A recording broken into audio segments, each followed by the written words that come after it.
በእንግሊዘኛ ስላወኩ ደስ ብሎኛል ስትሉ ናይስ ቱ ሚት ዩ ማለት ታቆማላችሁ ከዚህ ቪዲዮ በኋላ። ይኸውላችሁ ናይስ ቱ ሚት ዩ ስተት ሆኖ ሳይሆን ከሱ የተሻለ አማራጮች ስለምሰጣችሁ ዛሬ ማለት ነው። ሶ የመጀመሪያው ፎርማል ሴቲንግ ላይ የስራ ሴቲንግ ላይ ከሆናችሁ ለምሳሌ ስብሰባ ላይ ሊሆን ይችላል፣ ኢንተርቪው ላይ ሊሆን ይችላል፣ ወይም ደግሞ ከታላላቆቻችሁ ጋር ስታወሩ መጠቀም የምትችሏቸውን ልስጣችሁ። ኦኬ ሶ የመጀመሪያው it's a pleasure to meet you.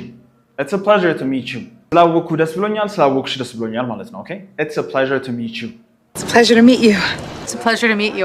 ሁለተኛው I'm pleased to meet you. Okay? I'm pleased to meet you. ተመሳሳይ ነው። ስላወኩ በጣም ደስ ብሎኛል ማለት ነው። I'm pleased to meet you. I'm pleased to meet you. ሶስተኛው ደግሞ ስላወኩ ክብር ይሰማኛል ስትሉ it's an honor to meet you. It's an honor to meet you.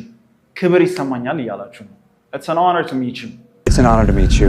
It's an honor to meet you. ሶስተኛው ደግሞ ከበድ ያለ ሰው ስትተዋወቁ ስላንተ ብዙ ሰምቻለሁ ማለት ሲፈልጉ ምን ትላላችሁ? ስላንተ ብዙ ሰምቻለሁ። I've heard a lot about you. Okay? Yeah, I've heard a lot about you. ስላንተ ብዙ ነገር ሰምቻለሁ። I've heard a lot about you.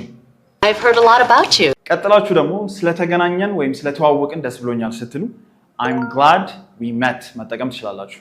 Yeah, I'm glad we met. I'm glad we met. I'm glad we met. ኦኬ ሶ አሁን ደግሞ ከጓደኞቻችሁ ጋርና ከእኩዮቻችሁ ጋር መጠቀም የምትችሏቸው ልስጣችሁ። የመጀመሪያው good to meet you ቀለል አድርጋችሁ ማለት ነው። ኦኬ good to meet you ስለተዋወቁ ደስ ብሎኛል ማለት ነው። Good to meet you. ተመሳሳይ ከዚች ጋር ደግሞ nice meeting you. ኦኬ yeah nice meeting you. Nice meeting you. and then እንደነዚህ ቀለል አድርጋችሁ ደግሞ happy to meet you ማለት ትችላላችሁ። ኦኬ happy to meet you. Happy to meet you. So happy to meet you. ሶ እነዚህን አንድ ሰው የመጀመሪያ ጊዜ ስትተዋወቁ ተጠቀሟቸው። ግን ደግሞ ለአንድ ሰው ናይስ ቱ ሚት ዩ የምትሉት አንዴ ብቻ ነው የመጀመሪያ ጊዜ ስትተዋወቁ ማለት ነው። ከዛ በኋላ ስታገኟቸው እቺን በሉ ናይስ ቱ ሲ ዩ አጋን፣ ናይስ ቱ ሲ ዩ አጋን። ድጋሚ ስለተገናኘን ደስ ብሎኛል ማለት ነው። Nice to see you again. Nice to see you again. እንደነዚህ አይነት ፍሬዝስ ደግሞ በነፃ ማግኘት የምትፈልጉ ከሆነ ኮመንት ላይ ብቻ የስ ብላችሁ ጻፉልኝ። እኔ የት እንደምታገኙት መልስላችኋለሁ።